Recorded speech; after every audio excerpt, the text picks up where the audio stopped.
ঢাকা কলেজে শিক্ষক ও শিক্ষার্থীদের ওপর হামলার প্রতিবাদে রাজশাহীতেও সর্বাত্মক কর্মবিরতি ও অবস্থান কর্মসূচি পালন করেছেন শিক্ষক কর্মকর্তারা।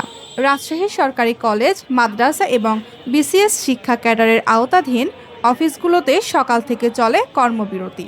শিক্ষকরা কালো ব্যাজ ধারণ করে রাজশাহী কলেজ চত্বরে অবস্থান কর্মসূচি পালন করেন।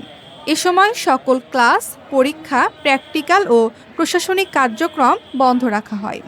অবস্থান কর্মসূচিতে বক্তারা বলেন, ঢাকা কলেজে শিক্ষকদের ওপর হামলা দেশের শিক্ষা ব্যবস্থার জন্য ভয়াবহ সংকেত।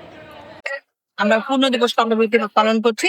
সাত কলেজের স্টুডেন্টরা তারা ভিন্ন সবটি বিশ্ববিদ্যালয় দাবি করেছে, যেটা আমার মনে হয় অযৌক্তিক। কারণ বাংলাদেশে বর্তমানে যেসব স্বায়ত্তশাসিত বিশ্ববিদ্যালয় আছে সেসব প্রতিষ্ঠানে সমস্ত সিট ফিল হচ্ছে না, ফাঁকা থেকেই তারা ভর্তি প্রক্রিয়া কমপ্লিট করছে। এইরকম জায়গায় থেকে আরো 7টি বিশ্ববিদ্যালয় করা মানে বাংলাদেশের শিক্ষা ব্যবস্থাকে ধ্বংস করে দেওয়া। এছাড়াও আমাদের ঐতিহ্যবাহী কলেজের কিছু আছে, স্বতন্ত্রতা আছে, নারী শিক্ষা, পুরুষ শিক্ষা আলাদা। এইগুলোকে যদি মিক্সড আপ করা যায় তাহলে নারী শিক্ষা কিংবা অনেক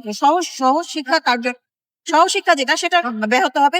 অনেক মেয়েদেরই শিক্ষা সংকুচিত হয়ে আসবে। এবং সবচেয়ে বড় সমস্যা যেটা হচ্ছে বর্তমানে 12,000 স্টুডেন্ট ওখানে ভর্তি হওয়ার জন্য একটা ফ্রেম দিয়েছে, কিন্তু আমাদের টোটাল 1 লাখের ঊর্ধ্বে 7 কলেজে স্টুডেন্ট পড়েন। তাহলে এতগুলো শিক্ষার্থী কোথায় যাবে? এতগুলো শিক্ষার্থীকে 50% শিক্ষার্থীতে চলে আসবে, এটা নিয়ে কারো কোনো মাথা ব্যথা হচ্ছে না।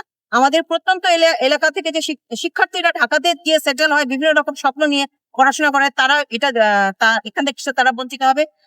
শিক্ষকদের অবশ্যই পোস্টিং এর ব্যাপার আছে, সেখান থেকেও তারা বঞ্চিত হবে। মূলত কথা, পুরো শিক্ষা প্রসেসটাতেই একটা বিরাট রকম ব্যাহত হবে, ধ্বংসের দিকে যাবে। এখান থেকে আমি ফিরে আসার জন্য আমাদের সরকারকে অনুরোধ জানাচ্ছি এবং একটি বিশ্ববিদ্যালয় প্রয়োজনের তাগিদে একটি বিশ্ববিদ্যালয় তৈরি করে সেই বিশ্ববিদ্যালয়ের আন্ডারে অধিভুক্তি হিসেবে 7টি কলেজকে দেওয়ার জন্য আমরা সুপারিশ জানাচ্ছি। সাথে সাথে যারা এই বিভিন্ন ভাবে আমাদেরকে অপমান ও হেনস্থা করছে তাদেরকে যেন বিচারের আওতায় আনা হয়। ধন্যবাদ। বক্তারা অভিযোগ করেন, শিক্ষা ব্যবস্থাকে অস্থিতিশীল করতে একটি চক্র সক্রিয়, যাদের দ্রুত শনাক্ত করে বিচার করা প্রয়োজন।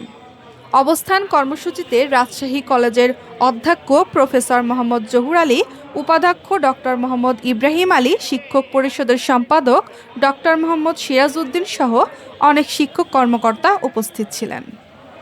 উত্তরভূমি, রাজশাহী।